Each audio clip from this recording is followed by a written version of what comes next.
Ayon sa UNICEF o United Nations International Children's Emergency Fund, 75 bata sa Pilipinas ang namamatay dahil sa malnutrisyon kada araw. 27 naman sa 1,000 mga bata ang hindi na umaabot sa edad na 5 dahil pa rin sa parehong problema. Bilang tugon ng DSWD Region 1 sa kahirapan at pagkagutom, isa sa kanilang programa ang Supplementary Feeding Program. Ito ay nakatuon po sa ating pong mga bata na enrolled sa Child Development Centers or yung mga daycare centers po dati, edad 3 hanggang 4 na taong gulang. So sila po ay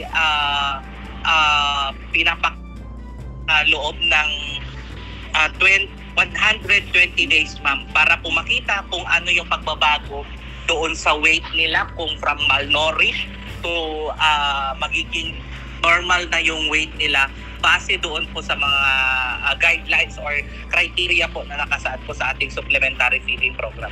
2019 na mga bata ang target ng programang ito sa lungsod. Kahapon, formal nang ipinasakamay ng Dagupan Sustainable Livelihood Program Consumers Cooperative ang mga pagkaing sangkap para sa nasabing programa. Isa na kasi sila sa kinuhang supplier ng DSWD. Ito, ma'am, ay nakipag-bidding po sa ating pong kagawaran, meaning siya po ay dumaan sa procurement na tinatawag po natin.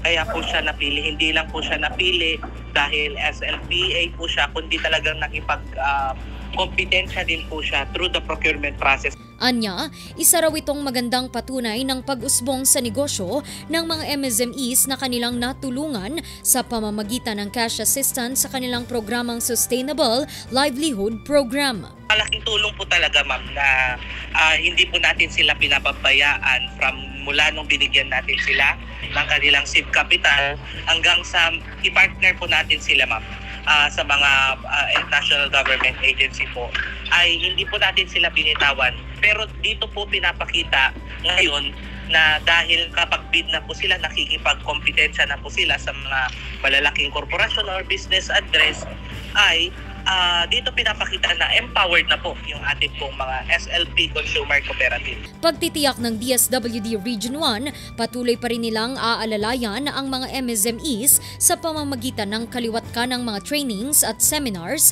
mga trade fairs at mga partnership.